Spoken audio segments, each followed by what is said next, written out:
крае всего ты слюбя. Ну, ищешь ты забавы прочь, иди ступай к другой. К черту деньги, к черту славу, тот мне дорог, тот по нраву, кто меня полюбит всей душой. Ой, ла-ла, мчись во все края, ой, ла-ла, песнь моя. Эй, я квитнут на свете всех вернее, смелый прям я сердце отдам. Ой, ла-ла, мчись во все края, ой, ла-ла, песнь моя. Эй, я квитнут на свете всех вернее, смелый прям я сердце отдам.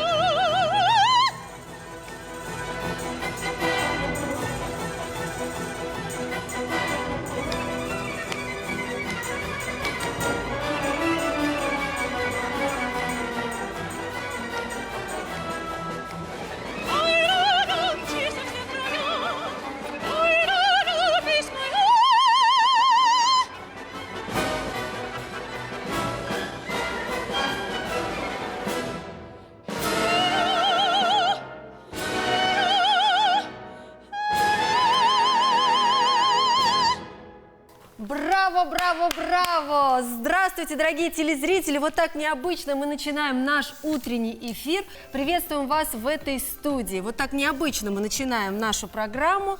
Да, в нашей музыкальной пятнице приветствуются абсолютно разные жанры, и классические в том числе. А давай познакомимся с нашей главной героиней сегодня. В студии Айсулу Сальманова, лауреат всероссийского и международных конкурсов. Доброе утро! Доброе утро, Доброе утро. Айсулу. Доброе утро. До сих пор у меня в голове ваш голос. Скажите, пожалуйста, для вас этот жанр намного ближе серьезного оперного? То есть вот вы сейчас исполнили арию из оперетты «Сильва».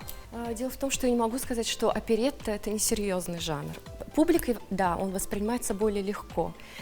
Для того, чтобы слушать оперу, конечно, нужно быть подготовленным. Но мне в моей жизни посчастливилось участвовать и в оперете, и в опере. И хочу сказать, что для певца ставятся такие же серьезные задачи, как и в опере, так же и в оперете. Вот знаете, я хотел бы спросить, а не в классических жанрах вы пробовали себя?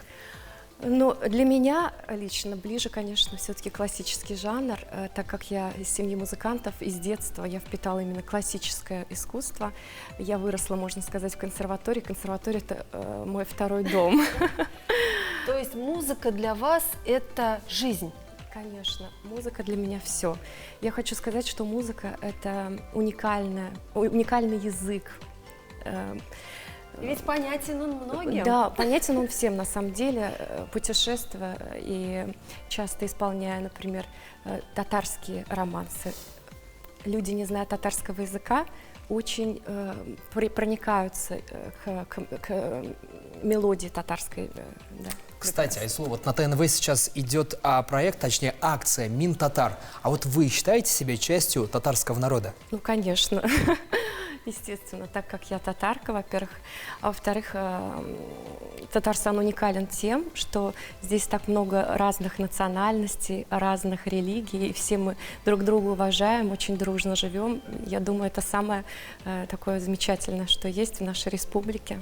И мы рады, что у нас в республике появляются вот такие самородки, как вы. Спасибо вам большое, что украсили наш эфир. Дорогие друзья, впереди вас ждет еще масса сюрпризов, в том числе и кулинарный сюрприз. Уже удивлены? Ждите. Ну а пока продолжаем знакомить вас с талантливыми людьми Татарстана.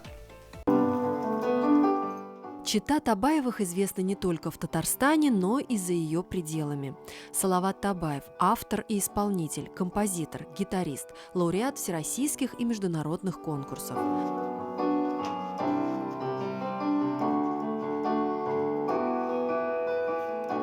Айгуль Хайри – заслуженная артистка Республики Татарстан, певица, педагог. Салават, Айгуль, а вы не только прекрасный творческий тандем, но вы еще и семейная пара. Ну, расскажите, пожалуйста, как вы нашли друг друга? Знаете, может быть, когда-нибудь я напишу небольшой рассказ на эту тему, как филолог, и все-таки немного хотя бы сделаю что-то как писатель. Мы встретились в филармонии, в Казанской государственной филармонии. В 2003 году она причесывала свои длиннющие волосы. Я видел ее изображение, я видел ее отражение в зеркале. Рядом со мной была моя мама. И тогда я сказал своей маме: мама, а вот эта девочка станет моей женой. Не сразу родилась семья, сначала были отношения трехлетние, потому что такой девушке, как Айгуль, конечно же, тут надо попотеть, чтобы завоевать сердце. И я это сердце завоевывал много не мало, 3 года. Вы не только сами выступаете, но вы еще и помогаете начинающим, не только начинающим, а артистам, певцам в творческой жизни, в становлении творческой жизни. То есть любой желающий может к вам прийти и обучиться азам музыки. Да, вот любой желающий может прийти к нам на студию, и люди, которые к нам приходят, будь то... Не любой может продолжить Да. обучение, потому что тут все должны получать удовольствие от процесса. Да. Поэтому, конечно, навыки нужны, определенный талант нужен, и слух, и чувство ритма, иначе... Физиологические данные.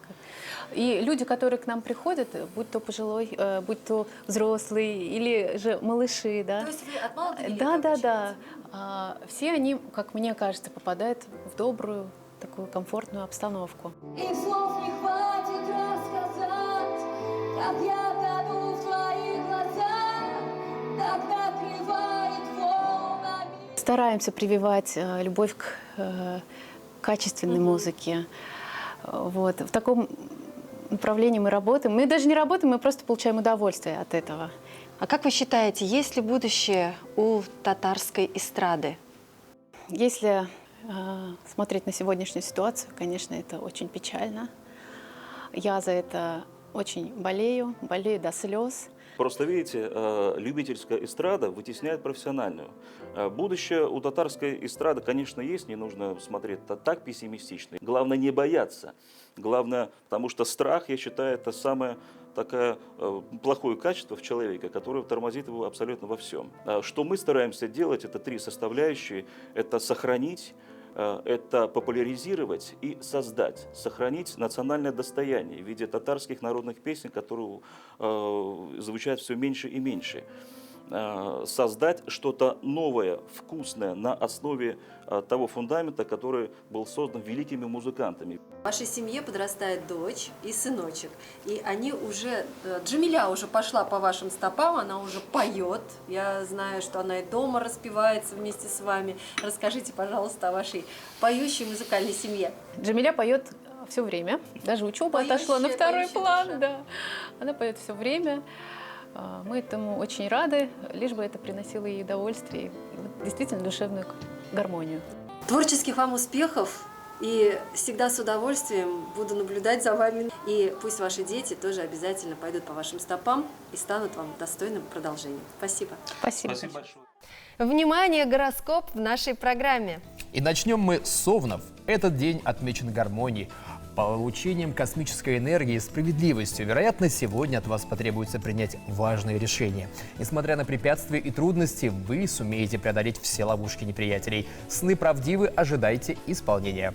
Телец, в этот день вы можете рассчитывать на успех в любой ситуации. Удача и помощь придут от коллег, а также друзей и домочадцев. Спешите принимать их поддержку, но и отблагодарить не забывайте. Близнецы, ваше здоровье и трудоспособность будут находиться сегодня на высоте, несмотря на то, что нервные нагрузки снова увеличатся. Неудержимый порыв к успеху принесет быстрые результаты. Сон исполнится в тот же день. У всех вещи сны, я так понимаю. Да.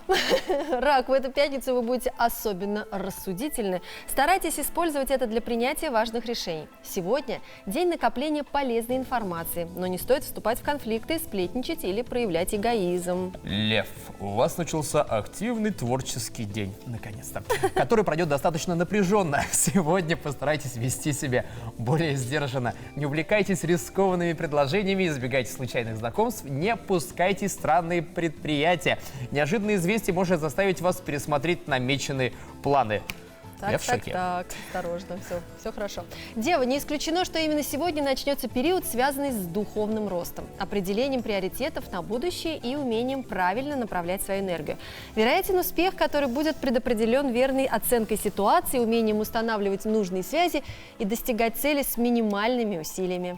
А совсем скоро в нашей студии закипят кулинарные страсти. Ну а прямо сейчас предложим вам обзор книг, которые можно будет почитать на досуге. И его готова представить нам Вера Гагаранина.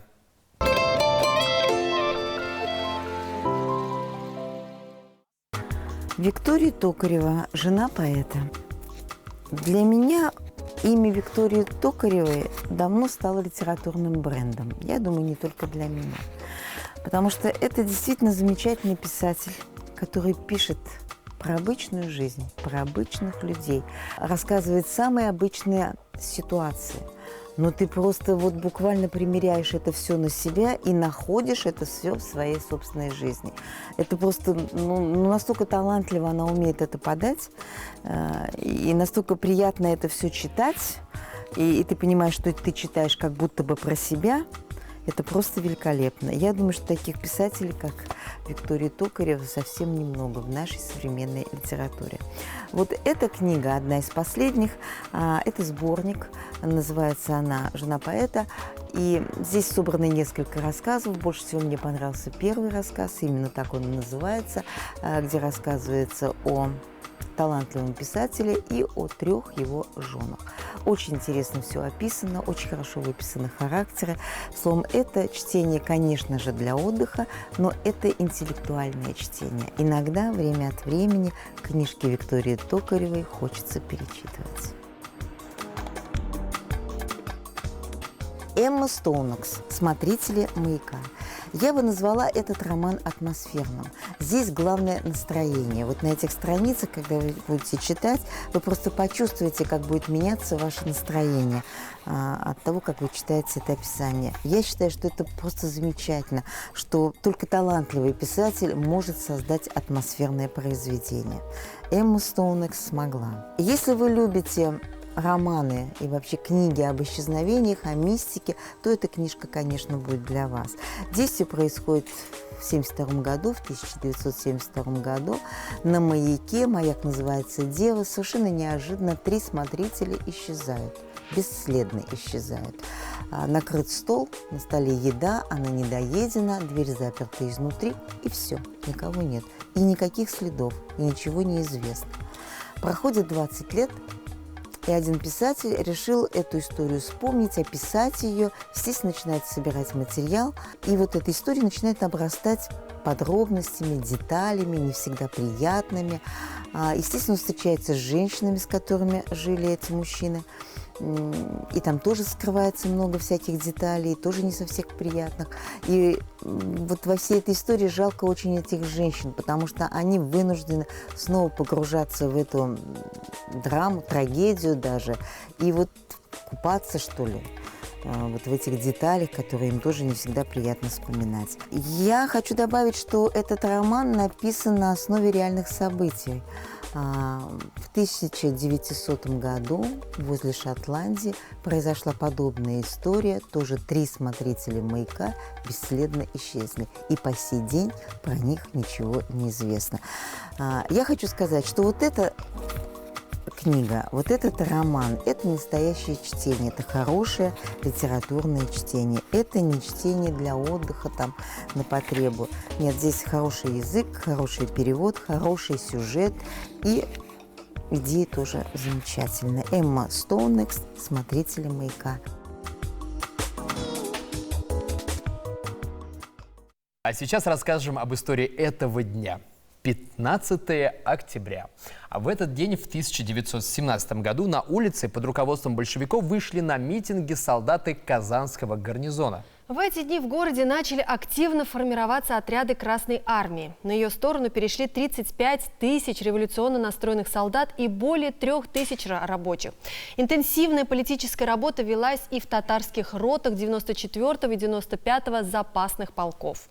А 15 октября 1964 года официально введен в строй крупнейший в мире нефтепровод «Дружба» протяженностью около 5000 километров, по которому нефть из СССР поставлялась в ГДР, Польшу, Венгрию и Чехословакию. Он проходил в том числе и по ТАССР, и в нем текла нефть, добытая в республике. Вот такой вот был этот осенний день. А продолжит наша программа рассказ о счастливом человеке.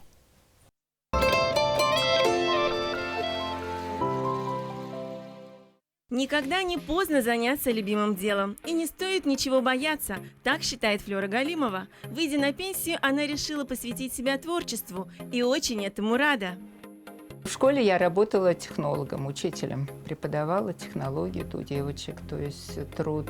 И сама я увлеклась лоскутным шитьем, это было, наверное, лет больше 25 точно. Когда вышла на пенсию, в общем-то, как бы решила чем-то заняться, вот, занять себя. Сейчас у Флёры есть свой магазинчик, в котором она продает не только ткани, но и все, что необходимо для рукоделия. Кроме того, женщина проводит мастер-классы, где обучает всех желающих творить. Мне очень интересно общаться с людьми. У нас такие интересные люди приходят. Очень интересные. Все тоже такие же, как я, чем-то увлечены. И с удовольствием общаемся, и с удовольствием люди приходят к нам еще. У нас очень много покупателей, которые прям уже годами вот с нами.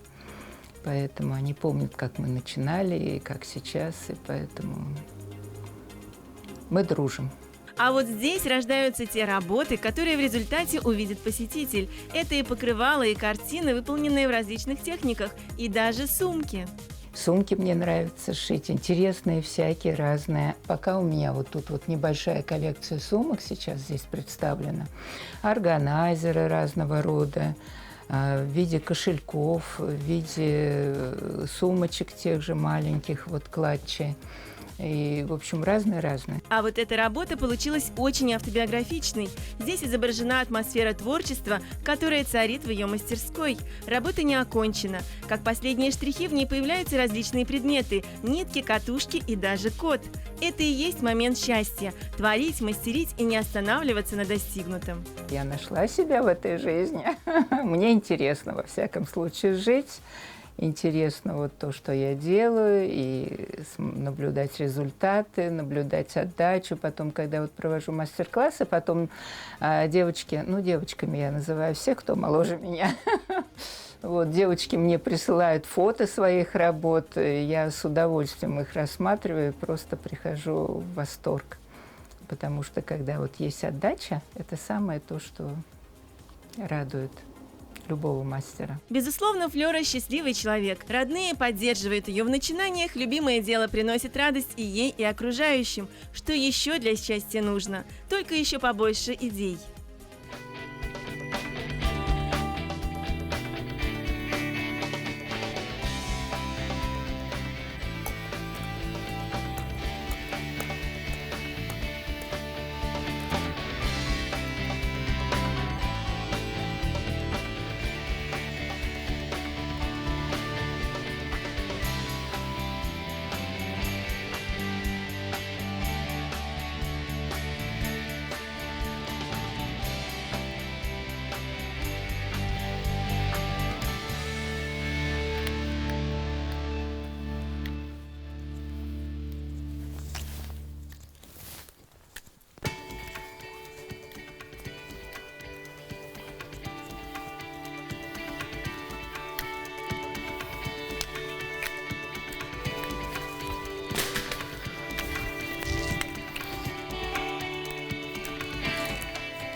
Это чудо какое-то! Это не чудо, это шеф-повар Ильдар Токиуллин.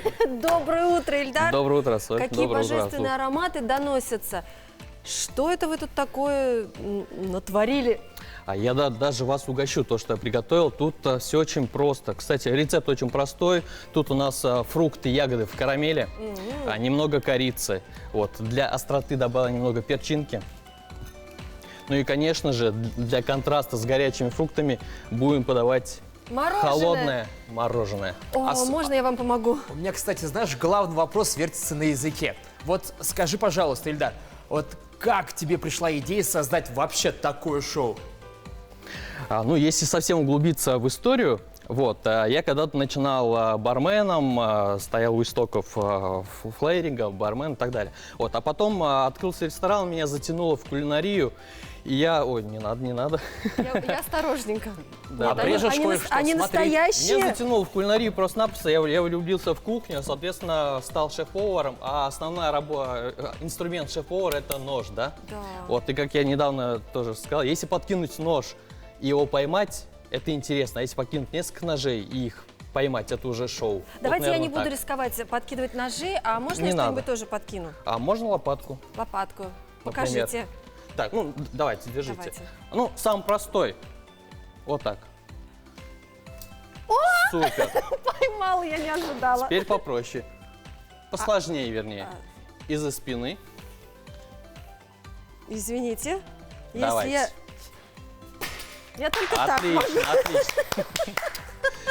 Ну, да, Браво. я тоже не сразу учился, поэтому на это ушло у меня как минимум год, чтобы все этим заняться и этим продолжать. Вот. Ну, а сейчас все это вылилось в итоге в кулинарное шоу, помимо основной работы шеф-повара. Так, то есть Да. вы работаете шеф-поваром. И вы к каждому своему блюду подходите так творчески? Да, я сейчас именно практикую формат, знаете как, кухня уже превратилась в сцену буквально, Да. ну или, по крайней мере, в Москве уже превратилась, и сейчас она здесь превращается. Вот, и тут мы вместе совместно с гильдией поваров Татарстана пытаемся это привнести, чтобы блюдо было не только вкусным, но еще и смотрибельным, красивым, вот в таком формате. Потому что, чтобы человек еще до того, как он только увидел, уже хотел это съесть и уже понял, что это очень вкусно. Я очень хочу это попробовать. Можно я вам помогу это разложить Да, по креманкам? будет просто супер. Так, держите ложечку. Помогите мне с фруктами. Надо Так. все положить. С удовольствием. М. Вот это Побольше. аромат. А, Соль, у тебя это получается лучше всех. Хорошо, ты не завидуй, там не завидуй. Я Так, уже достаточно? тебе. Да, вполне. Так. Давайте мы сделаем 3, потому что хочу угостить как можно больше. Смотри, людей. тебе тоже достанется. Это же моя слабость. Так, бананчики. Так, сейчас еще. И еще одна. Ой, аромат. Как я говорил, тут именно идет контраст вкусов. Это горячие фрукты и холодное мороженое. И во рту они прям должны взрываться супер вкусом. О, Сейчас так. ещё попробуйте. Отлично. Так, держите, еще, наверное, немного украсите мне. это шоколад? Да, это в самом конце мы сейчас прям сверху, как такую изюминку, добавим. Мороженое. У меня текут слюнки. Утром можно. Утром можно? Утром можно. Хорошо. Особенно в нашей программе. Ты посмотри, какой он Красота. соблазнитель все-таки, а. Искуситель, скажу я так. Даже мужчину соблазнил. Я думаю, мы скоро с тобой обязательно это попробуем и насладимся вкусом этим прекрасным. Все, отлично. У меня готово Так. 3 блюда. Да. 3 порции готовы. 3 Теперь порции, сверху абсолютно. шоколад, да? Да, давайте последнюю финальную изюминку. Так, давайте я вот так сделаю. Вот. Как я и говорил, у тебя получается это лучше всех на Я не свете. жадная. Шоколад, да я не жалею. Так что угостим сейчас всех. Так. Нам побольше надо тогда, если все. Ой, красиво. Может, одну порцию Артуру дадим? Думаете? Ну, Я хорошо. себя вел хорошо. Как-то необычно, наверное, это Я его сделаем. обязательно угощу, но сначала попробую это сама. Спасибо вам большое за такое прекрасное утреннее кулинарное шоу. Ну а наша программа продолжается. в Петербургском океанариуме пополнение. У пары азиатских выдр, Тихона и Фифы, родились 4 малыша. Зверята родились еще 27 июля, но первое время провели в норе вместе с семьей. Один из ветеринаров океанариума рассказал, что животных чипировали. На каждое животное заводится свой индивидуальный ветеринарный паспорт, где вписывается, соответственно, когда они родились, потом будет вписана его кличка и, соответственно, присваивается им еще электронный номер. Старший аквариумист океанариума Дмитрий пояснил, что, несмотря на разницу в возрасте, новоиспеченных жителей океанариума не обижают соседи по вольеру. По словам мужчины, в семье выдр отношения между старшими и младшими братьями и сестрами похожи на человеческие. Могут шутливо подраться, немного поругаться, но всегда помогут друг другу. В некоторых случаях старшие братья и сестры помогают родителям младших братиков воспитывать. Они могут их выгуливать, с ними играться, купать и даже иногда приносят еду. Не так давно Россия отметила День учителя. Мы продолжаем приглашать в эту студию представителей этой почетной и, не скроем, непростой профессии. И к нам пришла Миньона Куликова, учитель музыки гимназии номер 126. Доброе утро. Здравствуйте, рада видеть вас. Миньона Борисовна, а что представляет собой урок музыки в вашей школе? Урок музыки вообще представляет собой это творчество детское. На каждом уроке ребенок может себе позволить быть самим собой. И поэтому каждый урок не знаешь, чем закончится, чем начнется. Поэтому творчество – это самый главный процесс вообще в школе. Да, особенно когда ребенок или взрослый может проявить себя, да, во время этого урока. Мне кажется, это очень замечательно, особенно для педагога. Дается просто возможность каждому по возможности своей что-то сделать. Это очень важно для ребенка. Да. Вы знаете, гимназию номер 126 прославила творческая студия «Дивертисмент». Пожалуйста, расскажите о ней. Много лет назад, наверное, это 2007 год был, мы ушли от рутинной такой работы и решили создать творческое пространство для всех желающих. Поскольку у нас очень огромное количество разных платных студий, мы решили сделать у себя в школе совершенно бесплатную. У нас нет постоянного такого творческого коллектива. У нас каждый, кто желает, принимает участие по своим возможностям, по своим способностям. И такое вот было счастье, когда у нас были очень прекрасные дети, просто одаренные. И, глядя на них, другие подтягивались, и каждая звездочка имела возможность выйти на сцену. И мы продолжаем это уже почти 15 лет. А вот вопрос к вам как профессионалу. Скажите, пожалуйста, а можно ли развить музыкальный вкус у человека, который вроде как бы считает, что у него его нет? Вы знаете, у меня абсолютно точно есть на это ответ. Я стараюсь не брать детей, например, которые занимаются профессиональной музыкой. Так. То есть, потому что там уже как бы сложилось в семье, сложилось в музыкальной школе. Как раз меня интересуют дети, которые ничем этим не занимаются. Привить вкус, привить интерес. Слух абсолютно точно у каждого можно развить, если просто монотонно каждый день, так сказать, петь хором, что мы делаем в школе. Вот, приезжают, вот когда программу снимать или что-то, всегда отмечают, что дети абсолютно здорово поют. Ну, научить можно всех. Прекрасно. А то часто бывает такое, что, слышь, у этого ребенка нет музыкального слуха. То есть знаете, это неверно. такие дети есть, у которых нет музыкального слуха, но если они поют все вместе в классе, то ребенок потом забывает об этом, и голос выравнивается. Ведь очень важно, чтобы ребенок, как вот в семье, слышал и папу, и маму, бабушку, и дедушку. В хоре так. Он слышит соседа справа, соседа слева, и потом уже втягивается в это. Да. Замечательно. Спасибо вам большое за ваш труд. С прошедшим вас праздником. С праздником. И Спасибо удачи, большое. Творческой реализации всем вашим ученикам. Спасибо.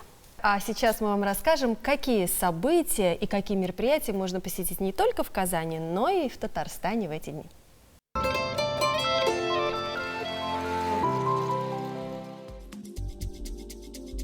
Сегодня на театральной сцене пройдет спектакль «На закате», действие которого разворачивается во время страшной бури. В здании старого автовокзала оказались вместе депутат, зэк, пенсионер, дистрибьютор эксклюзивных товаров. Все они хотят поскорее вырваться из этого странного места, но связи нет, рейсы отменены, таксисты разъехались, а бушующий ураган с корнем вырывает деревья. Путникам придется смириться со своей участью и провести друг с другом какое-то время. В Казани продолжает работу автокинотеатр «Под открытым небом». Здесь вы можете посмотреть интересные фильмы на большом экране. А чтобы кино не было немым, у вас в машине должен быть обычный радиоприемник, настроенный на определенную волну. В 20:30 смотрите российскую драму «Соври мне правду», а в 22:05 приключенческий фильм «Мир юрского периода 2». 15 октября в 19:00 в баскет-холле состоится турнир по профессиональному боксу «Кубок Казанского Кремля». В программе 10 боев с участием ведущих боксеров России и Татарстана. В главном бою Кубка один из лучших боксеров России Федор Чудинов будет защищать пояс чемпиона WBA Gold. В субботу в Бердебековском сельском клубе Рыбно-Слободского района пройдет конкурсно-игровая программа «Золотая осень» с выставкой овощей и фруктов, а дети примут участие в различных соревнованиях. Сладкий стол добавит им бодрости и радости. В Кимишкульском доме культуры Мамадышского района в воскресенье всех ждут на праздник День отца.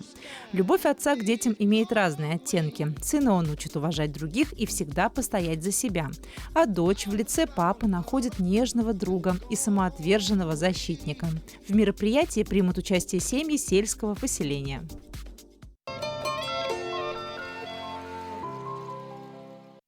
Ну а мы завершаем гороскоп. Весы, в этот день звезды советуют вам действовать напористо и с размахом. Не отказывайтесь от новых дел, даже если они покажутся вам сложными. В решении любых вопросов положитесь на свою интуицию. Вероятно, предстоят траты, но вложенные деньги окупятся очень быстро. Скорпион. Планеты сулят успех людям творческих профессий. Быстрота реакции, способность находить точные решения в почти безвыходных ситуациях. Интуиция. Все это поможет создать предпосылки для улучшения вашего финансового положения. Стрельцы. Пятница благоприятна для любви, семейных отношений, воплощения творческих замыслов. Нежелательно начинать новые дела, скорее всего, они затянутся. И избегайте любовных приключений, новый роман продлится недолго. Козерог. Отличный день для людей, занимающихся коммерцией и бизнесом. На работе сегодня вы можете получить приятные известия или заманчивое предложение об участии в совместном проекте. Не торопитесь дать согласие, дело потребует максимума времени и сил. Водолеи. День проходит под знаком достижения цели и отстаивания принципов. Благоприятные деловые контакты, обращения в общественные организации и правительственные учреждения. Усиливаются дар убеждения и интуиция. Рыбы. Любое начинание, даже самое рискованное, превратится в успешный проект. Вероятно, любовное приключение или очень радостная встреча. День благоприятен для приобретений. Можете делать полезные покупки, начать ремонт в доме. Мы продолжаем нашу программу. Ольга Латфулина продолжает путешествовать по Чистополю. Давайте посмотрим вместе.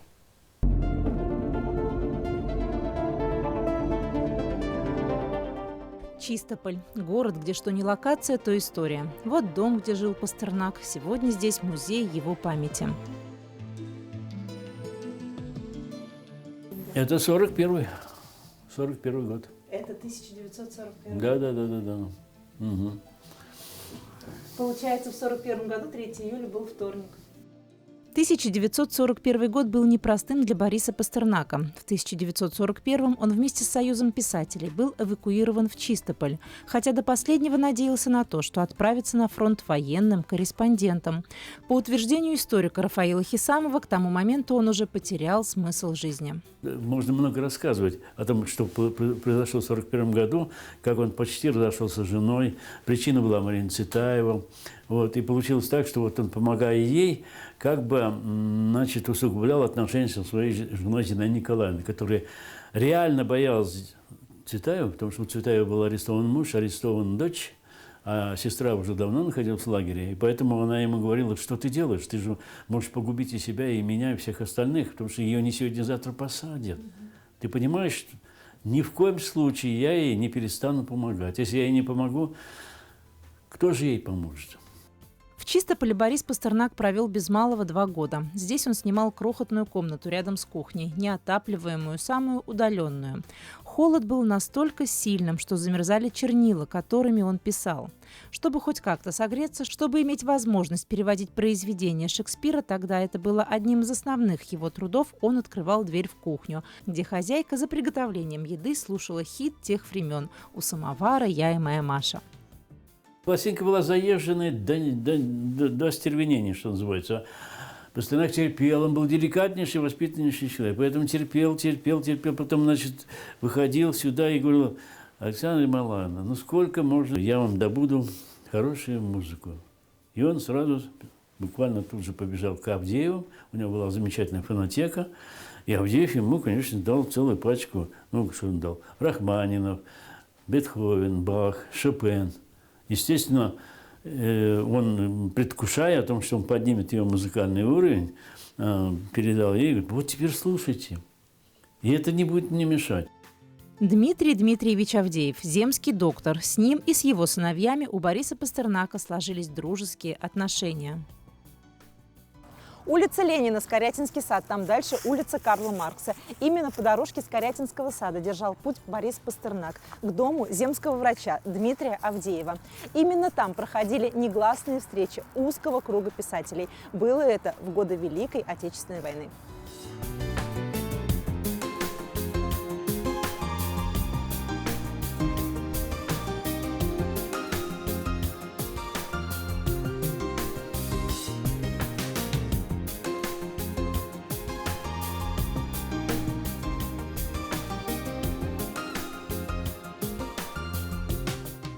Вот в этом пальто и валенках в Скорятинском саду. Это 42-й год, февраль 42-го года.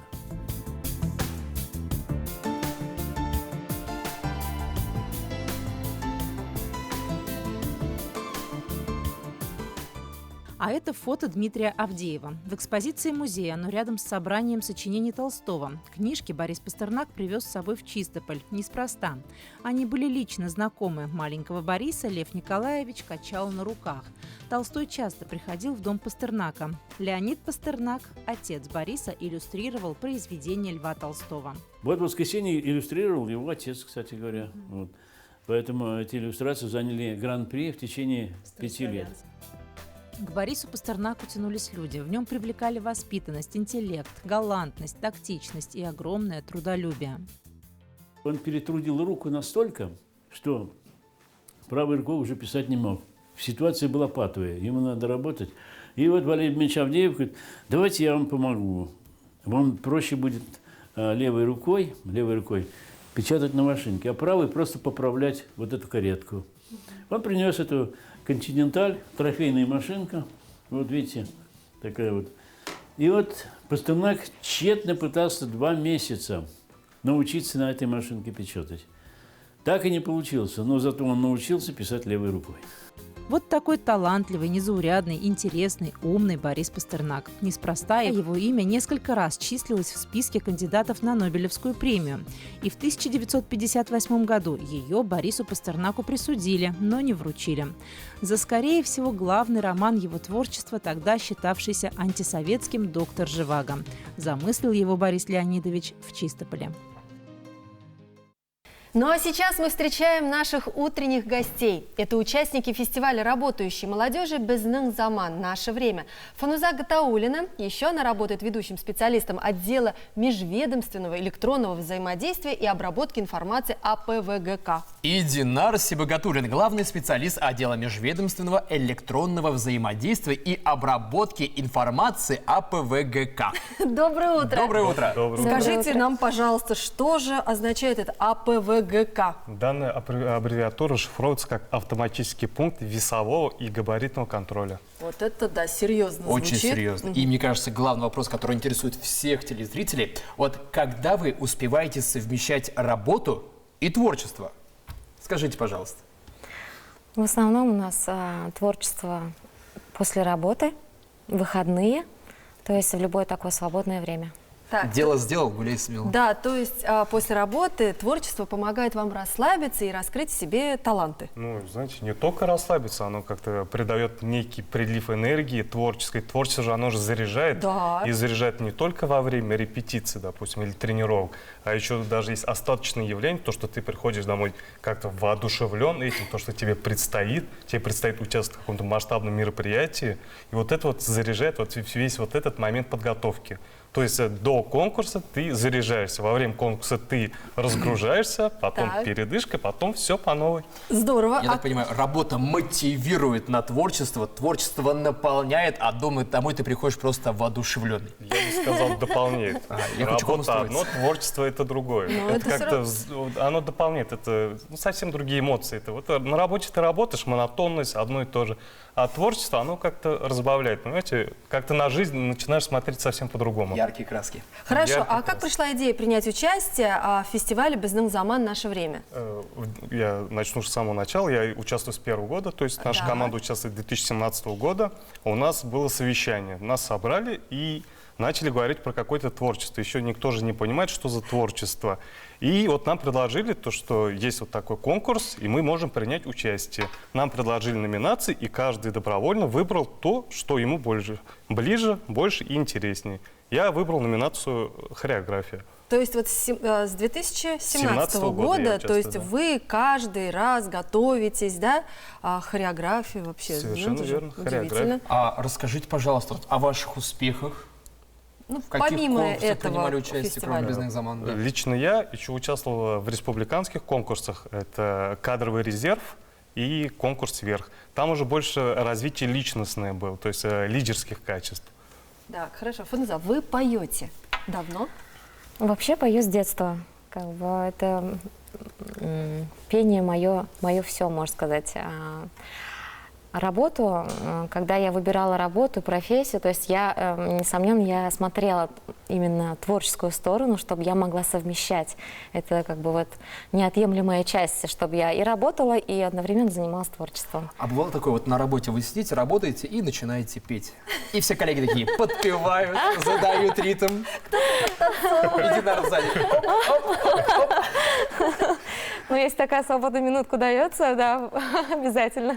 Ну, то есть фестиваль «Бездым Заман» такая стартовая площадка для вас, как творческой личности. Да, совершенно верно. Но буквально уже через несколько секунд мы насладимся вашим прекрасным пением.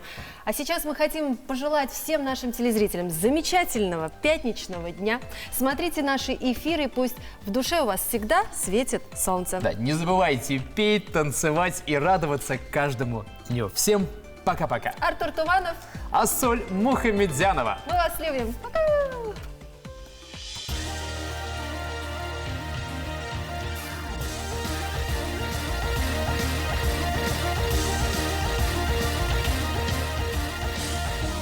Воспеть эту землю под высокими зорями, с песней белого севера, с небом юга лазоревым, с тем, что в сердце прописано и вовек не стирается над седыми курилами. Новый день загорается. Тебе и радости, мира и благоденствия, верных друзей, хороших, солнечных дней в судьбе. Желаю тебе, земля моя, желаю тебе, земля моя, высокого неба ясного, и счастья желаю тебе. Желаю тебе,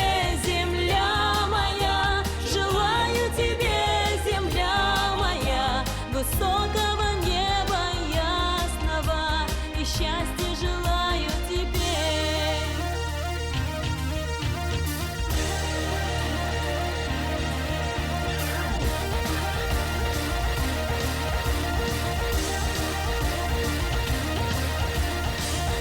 Как воспеть эту землю, все, что прожито, пройдет.